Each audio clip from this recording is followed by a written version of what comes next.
January 14th, 1887. Dakota Territory. The thermometer outside the Millerton General Store reads negative 42 degrees Fahrenheit. The wind is screaming across the plains at 50 miles per hour, driving the wind chill down to negative 70. This is the kind of cold that does not just hurt.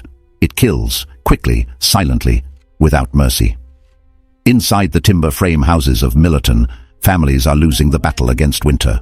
Despite roaring iron stoves fed constantly with precious firewood, despite blankets nailed over every window, despite wearing every piece of clothing they own layered one on top of another, the indoor temperature is hovering around 35 degrees.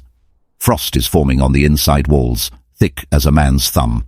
Children are wrapped in quilts, shivering uncontrollably. The men are exhausted from chopping and hauling wood every hour. Their winter fuel supply, carefully calculated to last until March, is disappearing at an alarming rate. Some families are burning their furniture now, their fence posts, anything that will catch fire. This is not discomfort. This is survival, and many will not make it. 3 miles outside of town, carved into a south-facing hillside that most people pass without noticing, there is a structure that looks like nothing more than a gentle rise in the earth, with a wooden door set into the slope. No smoke rises from it. No sound comes from within. To a passing traveler, it appears abandoned. Inside this structure, a 16-year-old girl named Elara Brennan sits at a small wooden table in her undershirt and work pants, reading a book by the light of a single kerosene lantern. The temperature inside her home is 65 degrees Fahrenheit. She fed her tiny heating source, a small metal box burning dried buffalo chips, 6 hours ago. She will not need to feed it again until tomorrow morning. Her hands are warm, her feet are bare. The air is still and comfortable. She is eating bread and dried venison. She is not afraid. She built this entire home herself, with her own hands, using a shovel, an axe, and $11 worth of materials. The educated men of Millerton told her she would be dead before Christmas. They called her ignorant. They called her foolish. They predicted her frozen corpse would be found in the spring thaw. Tonight, while those educated men burn their children's beds to keep the temperature above freezing, Elara Brennan is comfortable in the home that physics built. This is her story. 8 months earlier, May 7th, 1886. Elara Brennan stood on the dirt road running through Millerton, Dakota Territory, with everything she owned in a canvas sack slung over her shoulder. 16 years old, $11.30 in her pocket. No family, no home, no prospects. Her father had died in a mining accident when she was 13. Her mother followed him a year later, taken by pneumonia. For 2 years after that, Elara had lived with her aunt and uncle, working like a field hand on their struggling farm, sleeping in a corner of the barn, eating whatever scraps remained after the family had finished. That morning, her uncle had informed her that they could no longer afford to feed an extra mouth. She was to leave immediately. He did not offer her a horse. He did not offer her supplies. He gave her nothing but the sack she had carried as a child and a dismissive wave of his hand. Elara did not cry. She had learned years ago that tears changed nothing. Instead, she began to think, to remember. When she was 8 years old, before the family had moved to Dakota Territory, her father had worked on a railroad crew pushing west through Nebraska. The crew was a mix of Irishmen, Germans, and Scandinavians, all of them hard men who knew how to survive on nothing. One of these men was an old Swede named Lars Johansson. Lars was in his 60s, weathered and lean as jerky, and he had survived more than 30 winters on the American plains. He told stories around the evening fires, and the men listened, because Lars was still alive when so many others were not. One night, Lars had described his family's first winter in Minnesota Territory back in 1852.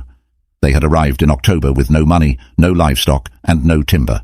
The nearest sawmill was 80 miles away. Winter was coming. They had 2 choices, freeze to death in a tent or dig into the earth itself. Lars's father had been a farmer in Sweden, and he knew something that the American settlers had not yet learned. He knew that 6 feet below the surface of the earth, the temperature remains constant year-round. In Minnesota, that temperature is approximately 55 degrees Fahrenheit. Not warm, but not freezing. The earth, Lars explained, is the greatest insulator and thermal battery that exists. It does not burn. It does not rot. It does not cost money. It simply holds temperature. Lars's family dug into a hillside. They excavated a room 16 feet deep, 12 feet wide, and 7 feet tall. They used cottonwood logs to support the ceiling and covered it with layers of brush, prairie grass, and 2 feet of sod. They cut a single south-facing door and 1 small window. They moved in before the first snow. That winter, temperatures outside dropped to -30 degrees. Inside their dugout, without any fire at all, the temperature never fell below 50 degrees. With a small fire for cooking, the temperature rose to the low 60s.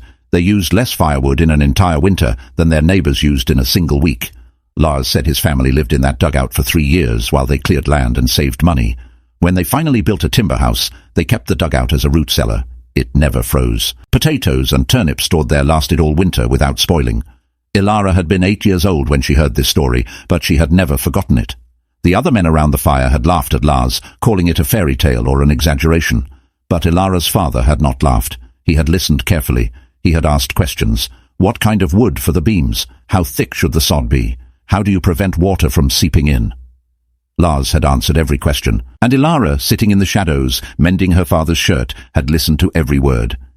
Now, standing alone on a dirt road in Dakota Territory, with $11 to her name and winter 6 months away, Elara knew exactly what she needed to do. She walked east out of Millerton, following Willow Creek upstream. She was looking for a specific type of hillside. It needed to face south to capture the maximum sunlight during the short winter days. It needed to be high enough to avoid flooding during the spring melt. It needed to be on unclaimed land because she had no money to buy property. And it needed to have soil that was dense and stable, not sandy or loose. 2 miles outside of town she found it, a gentle rise on the south bank of Willow Creek, covered in prairie grass, sloping up about 15 feet from the creek bed. She walked the area carefully, testing the soil with a stick, checking for rocks, looking for signs of animal burrows that might indicate instability. The soil was clay-rich. Perfect. She dropped her canvas sack. She pulled out the small folding shovel she had stolen from her uncle's barn, and she began to dig. The first day, she managed to excavate a trench 4 feet wide, 6 feet long, and 2 feet deep. Her hands, soft from 2 years of indoor work, blistered within the first hour. By evening, those blisters had burst and were bleeding. She wrapped them in strips of cloth torn from her only spare shirt, and kept digging. She worked until it was too dark to see.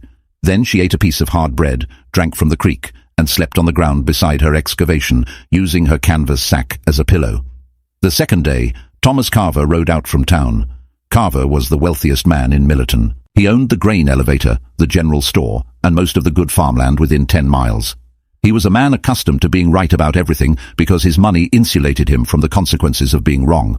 Someone had told him that the orphan girl was digging a hole on the creek bank, and he rode out to see the spectacle for himself.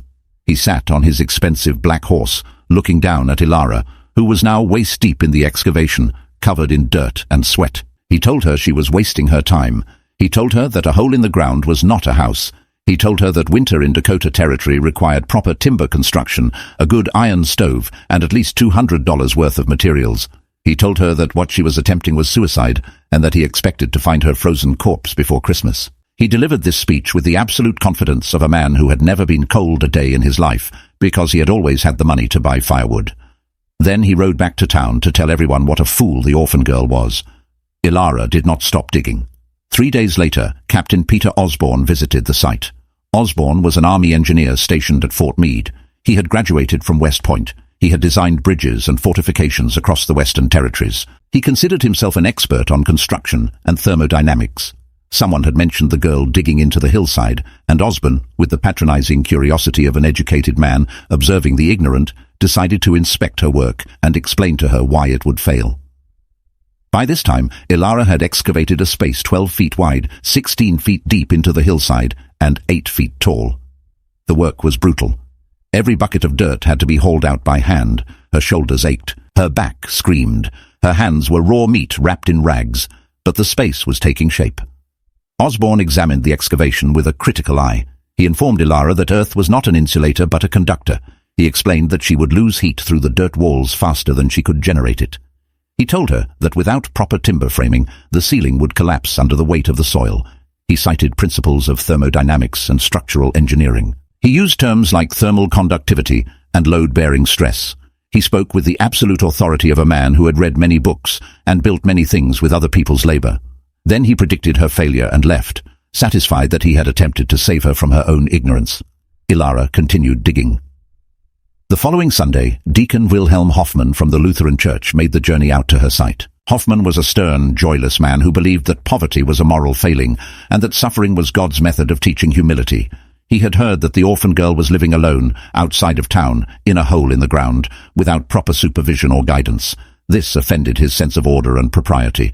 He came to deliver a lecture on decency and Christian behavior. He told her that a respectable girl would accept her station, take a position as a servant in a proper household, and stop making a spectacle of herself. He implied that her independence was a form of sinful pride. He suggested that her inevitable death would be God's judgment on her arrogance. Elara thanked him for his concern and went back to work. By the end of May, all of Millerton had heard about the orphan girl digging her own grave on the creek bank. People rode out to look. Some brought their children to point and stare. The consensus was universal. She was either insane or suicidal. No one believed she would survive the winter. Some took bets on whether she would freeze to death or whether the roof would collapse first. A few people felt sorry for her, but not sorry enough to offer help. After all, she had refused good advice from wealthy men, educated men, and godly men. Whatever happened to her was her own fault. If you believe that practical wisdom is worth more than empty opinions, subscribe now. We are documenting the survival skills that history tried to forget. Elara worked alone through June, July, and August. Every day, from first light until it was too dark to see, she dug, hauled, shaped, and built. The excavation was the easy part, relatively speaking. The hard part was engineering the structure to be both safe and thermally efficient. This required understanding principles that the educated men of Millerton had read about in books, but never truly understood because they had never needed to stake their lives on that understanding. The first principle was thermal mass. The earth surrounding her dugout was not insulation in the way that wool or straw is insulation. Those materials trap air and prevent heat from moving. Earth works differently. Earth has mass, enormous mass. That mass absorbs heat energy very slowly and releases it very slowly. 6 feet below the surface, the temperature of the Earth is not affected by the air temperature above. In Dakota Territory, the Earth at that depth stays at approximately 55 degrees Fahrenheit year-round. This is because the enormous thermal mass of the Earth resists temperature change. In summer, when the surface is 90 degrees, the deep Earth is still 55 degrees. In winter, when the surface is negative 40 degrees, the deep Earth is still 55 degrees. By digging into the hillside, Elara was surrounding herself with millions of pounds of thermal mass that would hold steady at 55 degrees, no matter what happened above ground. She was not trying to insulate against the Earth. She was using the Earth as a battery, a reservoir of stable temperature. But 55 degrees is not warm enough to live comfortably. That is where the second principle came in, minimizing heat loss while maximizing heat retention. A conventional timber house in Dakota Territory had 4 walls, a floor, and a roof, all exposed to the outside air. Heat generated inside had to fight against heat loss through 6 surfaces. In a strong wind, cold air infiltrated through every crack and gap in the construction. The R value, the measurement of thermal resistance of a typical plank wall, was approximately 4. This meant that heat moved through those walls relatively easily. Elara's dugout had only 1 wall exposed to the outside air, the front wall where the door and window were located. The other 3 walls and the ceiling were surrounded by earth. The earth did not have a high R value in terms of insulation, but it had something better. It was already at 55 degrees. She was not fighting to keep heat from escaping into negative 40-degree air. She was simply maintaining a temperature slightly warmer than the 55-degree mass surrounding her. This required far less energy. For the front wall, Elara used materials that cost almost nothing. She walked along Willow Creek and cut cottonwood saplings, each about 4 inches in diameter. Cottonwood grows fast and thick along prairie creeks. It is not good lumber for construction because it warps and cracks as it dries, but for what Elara needed, it was perfect. She cut 20 saplings, each 8 feet long. She stripped the bark. She set them vertically side by side to form the front wall, packing the gaps with clay mud mixed with prairie grass. The grass acted as a binder, like the straw in adobe bricks. As the mud dried, it hardened into a solid mass. This wall had an R value of approximately 10, more than twice that of a plank wall. She left a space for a door and a small window. The door she built from scrap lumber she found along the creek, pieces of an old wagon that had broken apart years before. The window was a single pane of glass she bought from the general store for 75 cents. It was cracked, which is why it was cheap, but it let in light and could be sealed with tar. The ceiling was the most critical and dangerous part of the construction. If she got it wrong, the weight of the earth above would collapse the structure and bury her alive. Captain Osborne had been correct about one thing. The load-bearing stress was significant. 2 feet of sod weighs approximately 120 pounds per square foot. Her ceiling was 12 feet by 16 feet, or 192 square feet. That meant the ceiling had to support approximately 23,000 pounds, 11.5 tons. Elara needed beams, strong ones, but lumber was expensive. A single milled beam cost $3. She needed at least 6. She did not have $18. Instead, she went back to Willow Creek and cut cottonwood logs. Not saplings this time, but mature trees, 10 to 12 inches in diameter. She cut 4 logs, each 14 feet long. She used a borrowed axe, and the work took her 5 days. She nearly cut her foot off twice. When the logs were down, she trimmed them and dragged them, one at a time, up the slope to her dugout, using a rope and sheer stubbornness. Each log weighed over 300 pounds. She set the logs across the width of the dugout, spacing them 3 feet apart. Each log rested on the earth walls on either side, set into notches she had carved. The logs were rough and uneven, but they were strong. Cottonwood is a soft wood, but a 12-inch diameter log can support enormous weight if the load is distributed evenly. On top of the logs, she laid willow branches side by side, creating a lattice. On top of the willow branches, she laid prairie grass and hay, packed down tight. This layer was 6 inches thick. On top of the hay, she laid strips of sod, each about 3 inches thick, grass side up. She overlapped the sod pieces like shingles on a roof. The final layer was 8 inches of loose soil, which she mounded and shaped to blend with the hillside. The sod was alive. The grass roots continued to grow, weaving through the sod and binding it together into a solid living mat. Within a month, the roof was indistinguishable from the hillside. Rainwater would soak into it, but the layers of hay and willow would prevent it from dripping through into the living space below. The entire roof structure, from the surface of the logs to the top of the soil mound, was approximately 2 feet thick. This mass of organic material had an R value of approximately 15. Combined with the thermal mass of the earth surrounding the dugout, this created a structure that was nearly impervious to outside temperature changes. Inside, Elara dug the floor down an additional foot and packed it with gravel she hauled up from the creek bed. This created a level surface that would not turn to mud and provided thermal mass beneath her feet. For heating, she built a small firebox from river stones and clay. It was not a proper stove. It was simply a box that could contain a fire and vent smoke through a pipe made from tin cans hammered flat and rolled. The pipe extended up through the roof at an angle, rising above the hillside to prevent smoke from pooling. She sealed the pipe with clay where it passed through the roof layers. This heating system was primitive, but it did not need to be sophisticated. Because the structure lost so little heat, she did not need much fire. A small fire burning dried buffalo chips, which were free and abundant on the prairie, could raise the interior temperature from 55 degrees to 65 degrees and hold it there for hours.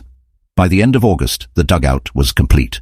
Elara had spent $11.70, 50 cents for the saw she used to cut the saplings, 75 cents for the cracked window glass, $3 for nails and the tin for the smoke pipe, $7.45 for the small amount of lumber she needed for the door and interior shelves.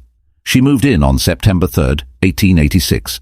She owned a bed frame made from saplings lashed together with rope, a thin mattress stuffed with prairie grass, 1 wool blanket, 2 tin plates, a pot, a knife, a fork, a spoon, the kerosene lantern, and 3 books. This was everything.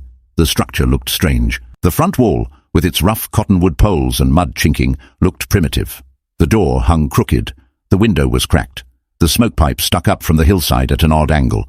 Compared to the neat timber houses in Millerton, it looked like something built by a desperate animal. People who rode past shook their heads.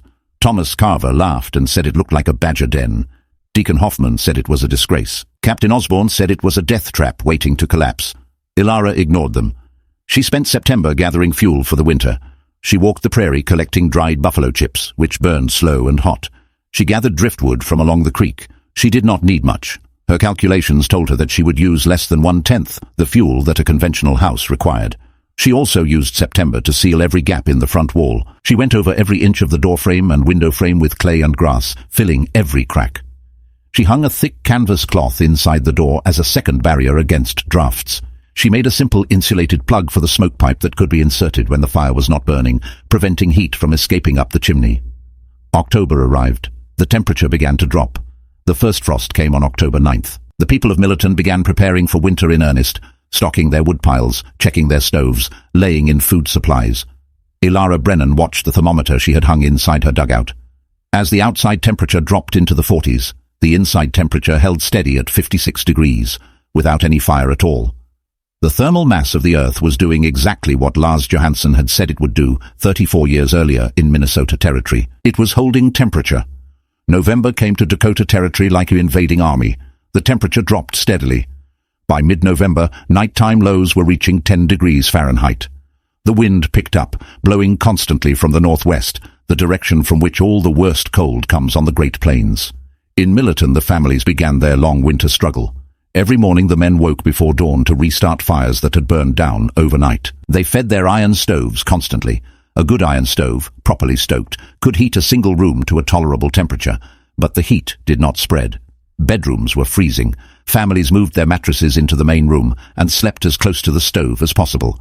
They wore coats indoors. They wrapped blankets around their shoulders while eating meals. They stuffed rags into the gaps around windows and doors. But the wind found every crack. The cold was relentless. Wood consumption was staggering. A family of 4 needed approximately 30 pounds of firewood per day just to keep one room above freezing. That meant each family was burning through nearly a ton of wood per month. The men spent hours every day chopping, splitting, and hauling wood. It was exhausting labor, and it was never enough. Hands became cracked and bleeding from handling frozen wood and frozen axe handles. Backs ached from the constant lifting and carrying. The women and children suffered differently. They stayed indoors, trapped in dim, smoky rooms, trying to keep warm and keep busy. Children developed coughs from the constant smoke. Tempers flared. Cabin fever set in. The winter had barely begun, and already people were exhausted. 3 miles away, Elara Brennan was living a different reality. On November 15th, the outside temperature dropped to 8 degrees Fahrenheit. Inside Elara's dugout, the temperature was 54 degrees. She lit a small fire in her stone firebox, burning a handful of buffalo chips. Within 2 hours, the interior temperature rose to 62 degrees. She let the fire burn out. 6 hours later, the temperature had dropped to 58 degrees. The thermal mass of the earth surrounding her was absorbing the heat and releasing it slowly, preventing rapid temperature swings. She was burning less than 5 pounds of fuel per day. At that rate, her winter supply would last 6 months easily. The difference was not just about fuel, it was about quality of life. Elara could move freely in her space without layers of heavy clothing. She could read by lantern light without her fingers going numb. She could sleep through the night without waking to feed a fire. The air inside was still and quiet, not filled with the roar of wind or the constant crackling of burning wood. There was a deep peace in that space, a sense of being held by the earth itself, protected and insulated from the violence happening above. On November 20th, Thomas Carver's wife, Elizabeth, came down with a respiratory infection.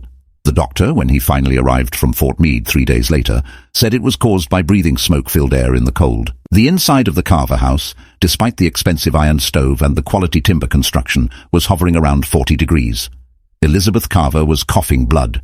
The doctor prescribed rest and warmth, but warmth cost money, and even Thomas Carver, with all his wealth, could not burn enough wood to make his house warm. By early December, the reality of the winter was setting in. This was not going to be an ordinary cold season. This was going to be a test. The temperatures were colder than anyone remembered. The wind was stronger. The snow, when it came in blinding waves that lasted for days. Livestock began to die. Cattle, standing in open fields with no shelter, simply froze where they stood. Ranchers found them in the mornings, rigid and covered in ice. On December 8th, Jacob Peterson, a farmer who lived 2 miles north of Millerton, ran out of firewood. He had miscalculated his winter supply. He began burning fence posts, then barn boards, then furniture. By December 12th, he had nothing left to burn. He bundled his wife and 3 children in every blanket they owned and walked them into town, abandoning his farm. They moved into the back room of the general store, sleeping on the floor, surviving on charity. Jacob Peterson, a proud man who had homesteaded his land for 7 years, had been defeated by the cold. Captain Osborne, the army engineer who had predicted Elara's failure, rode out to her dugout on December 15th. He told himself it was a welfare check. He expected to find the structure collapsed or the girl frozen. Instead, he found smoke rising lazily from the tin pipe, and when he knocked on the door, Elara answered wearing a simple cotton dress, not even a shawl. The warm air that rolled out of the dugout when she opened the door hit him like a physical force. He stood in the doorway, stunned. The interior was dim but comfortable. A lantern burned on a small table. The air was dry and warm. A thermometer hanging on the wall read 63 degrees. Osborne stared at the thermometer. He looked around the space, trying to understand what he was seeing. The fire in the stone box was barely smouldering, just a few glowing coals. There was no way that tiny fire could heat this space to 63 degrees. It was impossible. It violated everything he understood about thermodynamics. Except it did not. It obeyed thermodynamics perfectly. Osborne simply had never seen thermodynamics applied this way. He had built structures designed to resist the environment. Elara had built a structure designed to work with the environment. She had harnessed the thermal mass of the earth itself. She had minimized heat loss to nearly zero. She had created a system so efficient that it required almost no energy input to maintain. Osborne did not stay long. He mumbled something about checking on her welfare, refused her offer of tea, and left. He did not apologize. He did not admit he had been wrong. But he rode back to town very quietly, thinking hard. By late December, Elara had become a subject of intense curiosity, and in some cases, resentment. People could not understand how she was surviving so comfortably while they were suffering. Some said she was lying about how cold it was inside. Some said she must have a secret source of firewood. Some, like Deacon Hoffman, said it was unnatural, possibly sinful, for a girl to be living so comfortably without a husband or family. The fact that she had succeeded where the men had struggled was deeply threatening to the established order. But others were beginning to ask questions. How did she do it? What was the secret? Could it be replicated? Thomas Carver, despite his pride, sent his eldest son out to the dugout 2 days before Christmas. The boy came back reporting that the girl was fine, that the structure was warm, and that she was using almost no fuel. Carver did not believe it. He thought his son was exaggerating or had been fooled somehow, but the seed of doubt had been planted. Christmas 1886 was a grim affair in Millerton. Families huddled in their cold houses, burning through their dwindling fuel supplies, praying for an early spring. Children cried from the cold. Adults were exhausted. The joy of the season was crushed under the weight of survival. Elara Brennan spent Christmas alone in her dugout, reading one of her 3 books by lantern light, eating beans and cornbread, warm and content. She thought about her father and mother. She thought about Lars Johansson, the old Swede whose story had saved her life. She felt a deep gratitude, not for what she had, which was very little, but for what she knew. Knowledge, she realized, was the only possession that could not be taken away by poverty or misfortune. Knowledge was the difference between life and death. The new year arrived, 1887. The winter was only half over, and the worst was yet to come. January began with a brief, warm spell. The temperature climbed into the 30s. People in Millerton felt a surge of hope. Maybe the worst was over. Maybe they would make it after all. They ventured outside, chopped more wood, tried to replenish their supplies. Children played in the snow. For 3 days, life felt almost normal. Then, on the morning of January 12th, the barometric pressure began to drop. Rapidly, the old-timers, the men who had survived multiple plains winters, felt it in their bones. Something was coming, something bad. By mid-afternoon on January 12th, the temperature had dropped 20 degrees in 2 hours. The wind shifted, coming hard out of the northwest. The sky turned a sickly yellow-grey. The air felt heavy, oppressive. Animals became agitated. Horses in the Millerton livery stable kicked at their stalls. Dogs refused to go outside. The birds disappeared completely. January 13th, 1887. The blizzard hit at dawn. It came with a sound like 1,000 freight trains, a roar that shook buildings. The wind reached sustained speeds of 60 miles per hour, with gusts over 80. The temperature plummeted. By noon it was negative 15 degrees. By evening it was negative 30. The wind chill was calculated years later to have reached negative 65 degrees. This was not weather. This was a weapon. This was what the old-timers called the White Death. The snow was so thick that visibility dropped to zero. A man could not see his own hand held at arm's length. The wind was so strong that it tore boards off buildings, ripped shutters from windows, and drove snow through the smallest cracks in walls. The snow was not falling. It was flying horizontally, like tiny knives, cutting exposed skin in seconds. People who were caught outside died within minutes. Their bodies were found later, frozen solid, still in walking positions, preserved by the cold. The blizzard lasted 36 hours. It buried the town of Millerton under 6-foot drifts. It killed livestock by the thousands. It turned the Dakota Plains into an Arctic hellscape. Inside the timber houses of Millerton, the battle for survival became desperate. The wind tore through every crack and gap. Nails holding boards together contracted in the cold, creating gaps. Snow infiltrated through the walls, forming drifts inside homes. Families stuffed every opening with cloth, but it was never enough. The cold came in anyway, invisible and relentless. The stoves, fed constantly, roared like blast furnaces, but the heat was sucked away by the infiltrating cold air. Men burned furniture, floorboards, anything combustible. Women held children close, trying to share body heat. The indoor temperatures dropped. 40 degrees, 35 degrees, 30 degrees. At 30 degrees indoors, with wind chill from infiltrating air, the risk of hypothermia becomes real, even under blankets. Thomas Carver's family burned through 2 cords of wood in 24 hours, and still the inside of their house hovered around 28 degrees. His wife Elizabeth, still sick from her respiratory infection, was fading. His children were unresponsive, limp with cold. Carver, the wealthiest man in Millerton, the man who had mocked the orphan girl for her ignorance, realized that his money could not save his family. Not this time, not from this. Captain Osborne, the army engineer, watched in horror as the roof of his rented house began to groan and crack under the weight of the snow. He and his 2 assistants braced the ceiling beams with every piece of furniture they had, praying it would hold. The indoor temperature was 25 degrees. They had burned everything they could burn. They were out of options. Deacon Hoffman's house, a small timber structure behind the church, lost its chimney. The wind simply tore it off. Without a way to vent smoke, he could not light a fire without suffocating. He sat in the dark, wrapped in blankets, praying as the temperature inside his house dropped below 20 degrees. His prayers, he would later say, were not answered by God. They were answered by a 16-year-old girl he had called a sinner. On the morning of January 14th, when the blizzard finally began to ease, Thomas Carver made a decision that shattered his pride into 1,000 pieces.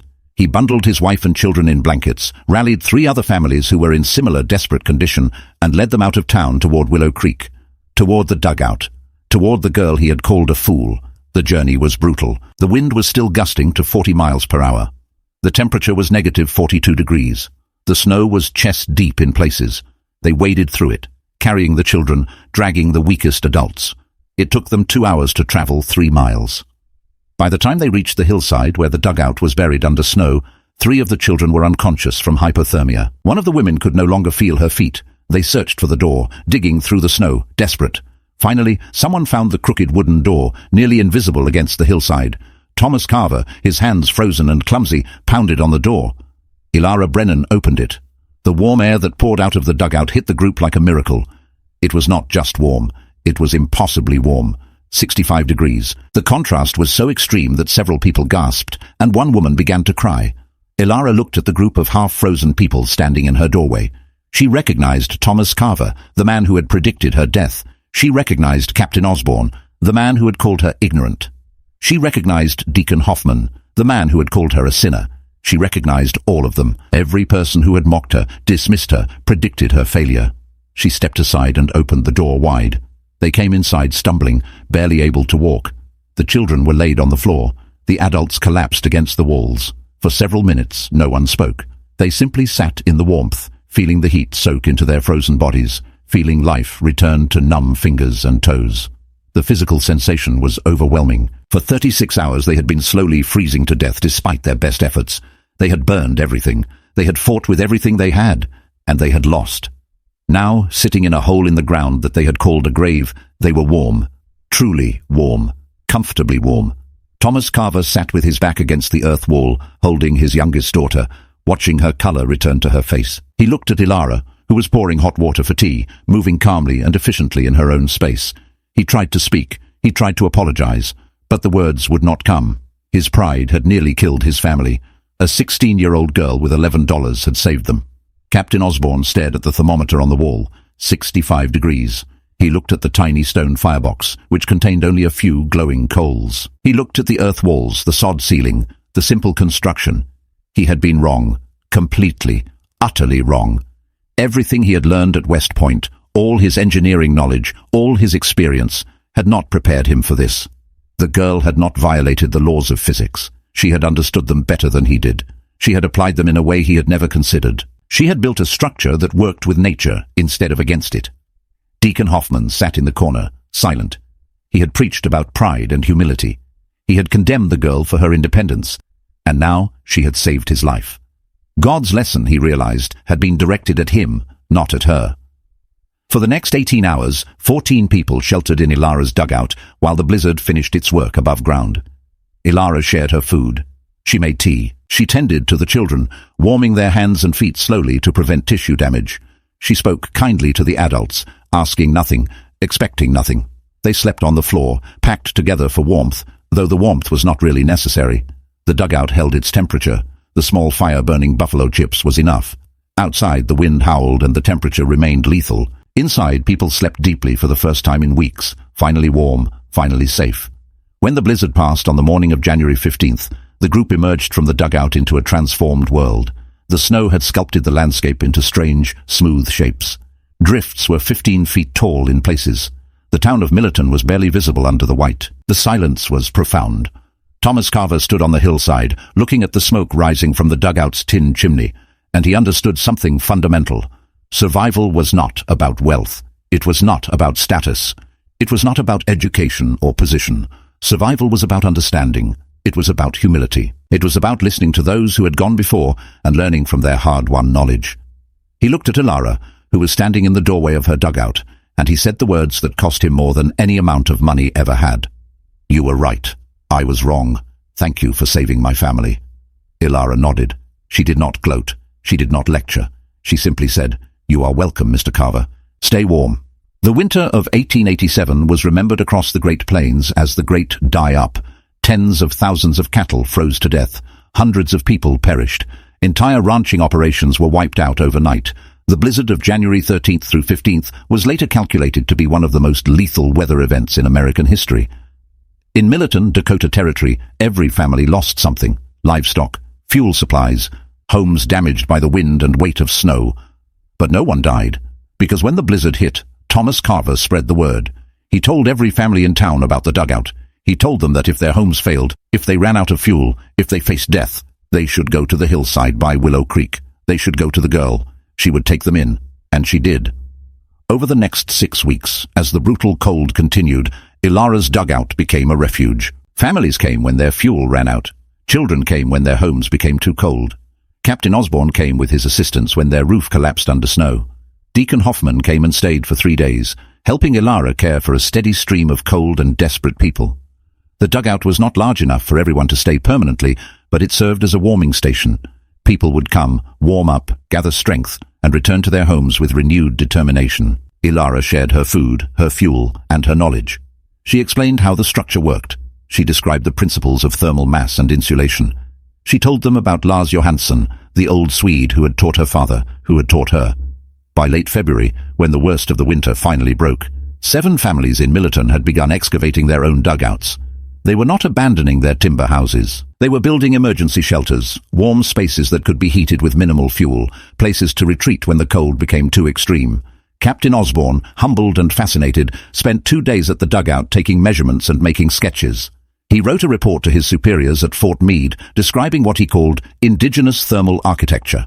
He recommended that the Army study earth-sheltered construction for frontier outposts. His report was filed away and forgotten, but Osborne never forgot. He had learned a lesson about the difference between theoretical knowledge and practical wisdom. Thomas Carver, in a gesture that shocked the town, deeded 10 acres of land to Elara Brennan, free and clear. The land included the hillside where her dugout stood. He did not do this out of charity. He did it out of respect. The girl had earned it. She had proven her right to it in the hardest way possible. By spring of 1887, Elara was no longer the orphan girl. She was the woman who knew how to survive. Families came to her for advice. How deep should we dig? What wood should we use? How do we vent the smoke? She answered every question patiently, sharing what Lars had taught her father, what her father had taught her. The knowledge passed forward. Over the next decade, earth-sheltered homes became common in Dakota Territory. They were not considered primitive or shameful. They were considered smart. Homesteaders would build a dugout first, live in it for a year or two while they cleared land and saved money, then build a timber house. The dugout would remain as a root cellar, a storm shelter, and an emergency refuge. This pattern spread across the plains. By 1900, thousands of families had survived their first brutal winters in dugouts. The technique that the educated men had mocked in 1886 had become standard practice. Elara Brennan lived in her dugout for 5 years. She saved money by teaching school in Millerton during the winters and working as a seamstress in the summers. In 1892, she built a small timber house on her land, 100 yards from the dugout. She built it herself, using the skills she had learned, but she kept the dugout. She used it as her root cellar. She stored potatoes, turnips, carrots, and canned goods there. The temperature inside, year-round, stayed between 50 and 55 degrees. Nothing froze, nothing spoiled. It was perfect. She married in 1894 to a Scandinavian farmer named Henrik Sorensen, a quiet man who respected her independence and her knowledge. They raised 4 children on that land. All 4 children spent their first winters in the dugout, warm and safe, while Henrik expanded the timber house. The children grew up knowing how to dig into the earth, how to work with thermal mass, how to survive with almost nothing. Elara lived to be 83 years old. She died in 1953. In her later years, she told her story to a local historian who was documenting the settlement of Dakota Territory. That interview, recorded on a reel-to-reel tape recorder, still exists. On that tape, you can hear Elara's voice, still strong at 79 years old, describing the winter of 1887. She describes the cold, she describes the fear, she describes the moment when Thomas Carver, the man who had mocked her, stood at her door with his dying children, and she let him in without hesitation. The historian asked her if she felt vindicated, if she felt satisfaction that the people who had doubted her had been proven wrong. Elara was quiet for a moment. Then she said, "I felt grateful. Grateful that Lars Johansson told his story around a fire in Nebraska. Grateful that my father listened. Grateful that I remembered. Survival is not about being right. It is about knowing what works and doing it, even when people say you are crazy. The earth holds temperature. That is not an opinion. It is physics, and physics does not care what people think." Today, architects and engineers rediscovered what Elara Brennan and Lars Johansson and countless indigenous peoples knew for thousands of years. They call it passive solar design. They call it earth-sheltered architecture. They talk about thermal mass and geothermal constants and R values. They write papers and build expensive demonstration homes. And all of it, every principle, every technique, was known and practiced by people with nothing but shovels and desperation and a willingness to trust in the wisdom of those who came before. The hillside where Elara built her dugout still exists, near what is now the town of Millerton, South Dakota. The timber house is long gone, collapsed and rotted away, but the dugout, dug into the earth over 130 years ago, is still there, still intact. Partially collapsed at the entrance, but the main chamber remains. On a summer day, when the surface temperature is 90 degrees, the temperature inside that chamber is 55 degrees. On a winter day, when the surface temperature is 10 degrees, the temperature inside is still 55 degrees. The earth remembers, the earth holds. History is written by the survivors, and often the survivors are the ones who dared to think differently, who trusted in principles over opinions, who valued knowledge over pride. Elara Brennan was 16 years old, penniless and alone. She had nothing but a memory, a shovel, and the humility to trust in physics. She was mocked by wealthy men, educated men, and godly men. They predicted her death. Instead, she saved their lives. If this story of resilience inspired you, like this video and share it with someone who appreciates the old ways. The wisdom of survival is not found in expensive tools or complicated systems. It is found in understanding how nature works and having the courage to work with it instead of against it. Subscribe to this channel. We are documenting the lost skills, the forgotten knowledge, the practical wisdom that built this country before comfort made us forget how to survive. The earth holds temperature. It held Elara Brennan through the winter of 1887. It will hold you too if you know how to ask.